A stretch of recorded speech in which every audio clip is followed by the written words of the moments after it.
ఈ మధ్య కాలంలో ఇందాక మనం కూడా చాలా డిస్కస్ చేస్తున్నాం.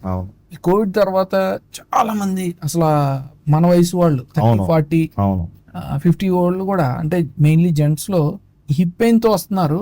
అసలు వాళ్ళు హిప్ పెయిన్ తో వస్తే గొడవే లేదు. వాళ్ళు ఏంటంటే కొంతమంది నడుము నొప్పి అంటున్నారు, కొంతమంది మోకాలు నొప్పి అంటున్నారు. అండ్ ఏవియన్ అదే దానికి రక్త ప్రసారం తగ్గిపోయి నేను చూసిన ఈ మధ్య 8 కేసుల్లో ఈ మధ్య కాలంలో చూసిన 8 మంది కరెక్ట్ గా ఇంగ్యూన్ లెగమెంట్ ఈ ఏరియాలో పెయిన్ చెబుతారు, అంతే, ఇంకేం చెప్పరు. ఓన్లీ ఇక్కడే పెయిన్ అంటారు. ఈ మనాలు మామూలుగా రొటీన్ గా ఇక్కడ పెయిన్ అని ఇక్కడ కొద్దిగా నాన్ స్పెసిఫిక్ చెబుతా ఉంటారు. సో చాలా మంది మిస్ కొట్టి నేను మళ్ళీ డయాగ్నోజ్ చేయడం జరిగింది. ఏంటంటే ఇక్కడ పెయిన్ వస్తే గనక డెఫినెట్ గా ఏవియన్ రూల్ అవుట్ చేసుకోవాలి. ఓన్లీ ఇంగ్యూన్ లెగమెంట్ ఈ ఏరియాలో వస్తే అసలు 100%. ఇప్పుడు అదే మనం ఇందాక కూడా డిస్కస్ చేస్తున్నాం. ఈ హిప్ ఏవియన్ కనుక మనం ఫస్ట్ స్టేజెస్ లోనే 1 or 2 స్టేజెస్ లో కనుక డయాగ్నోస్ చేస్తే 90% మెడికల్ మేనేజ్మెంట్ తోనే మనం వాళ్ళకి ట్రీట్మెంట్. మీరు చెప్పిన తర్వాత నాకు దాని మీద కొద్దిగా ఇంట్రెస్ట్ పెరిగింది. ఎందుకంటే ఇది చాలా మంది న్యూరాలజిస్ట్ దగ్గరికి వెళ్తున్నారు, కొంతమంది యూరాలజిస్ట్ దగ్గరికి వెళ్తారు. అది కిడ్నీలో రాయని దాని దగ్గరికి వెళ్తున్నారు. ఎందుకంటే అది కూడా రేడియేటింగ్ అవుతుంది. కొంతమంది ఏంటంటే వాళ్ళు స్పెసిఫికల్లీ నీ పెయిన్ తో వస్తున్నారు. అదే రెఫర్డ్ పెయిన్ అని అప్పుడు నాకు బయటపడింది. ఎందుకంటే చాలా యూట్యూబ్ వీడియోస్ లో కూడా నేను చేస్తున్నాను దట్ హిప్ పెయిన్, హిప్ లో పెథాలజీ ఉంటే మనకి మోకాలు నొప్పితో వాళ్ళు రావచ్చు.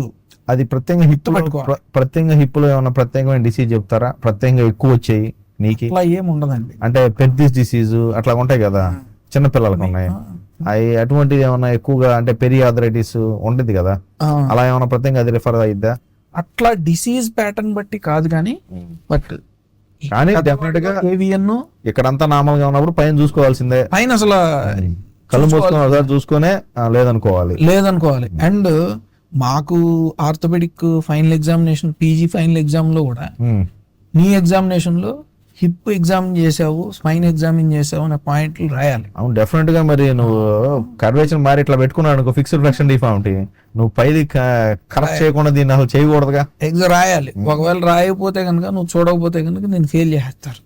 తప్పేం లేదు ఎగ్జామినేషన్ లో. మరి ఇప్పుడు ఎట్లాగా ఉందో, అప్పుడైతే ప్రాక్టికల్ ఓరియంటెడ్ గా ఉండేది మరి ఇంపార్టెంట్. ఇప్పుడు అంతా ఎంఆర్ఐ ఓరియంటెడ్ పెరిగిన తర్వాత ప్రాక్టికల్స్ చూడకుండా ఉంటే కుదరదు. నేను మళ్ళీ చెప్తున్నా, క్లినికల్ ఎంఆర్ఐ అంటే అందరూ ఎంఆర్ఐ తీశారు. ఎల్ఎస్ పైన నేను చెప్పిన వాళ్ళందరికీ ఎల్ఎస్ పైన నార్మల్ గానే ఉండేది, ఏదో చిన్న డిస్కులు ఉన్నాయి, దానికి ఇస్తా ఉన్నారు, ఎనర్జిక్స్ జరుగుతా ఉంది, కానీ తగ్గట్లేదు అని చెప్పి మన దగ్గరికి 5వ నెలలో 6వ నెలలో వస్తున్నారు.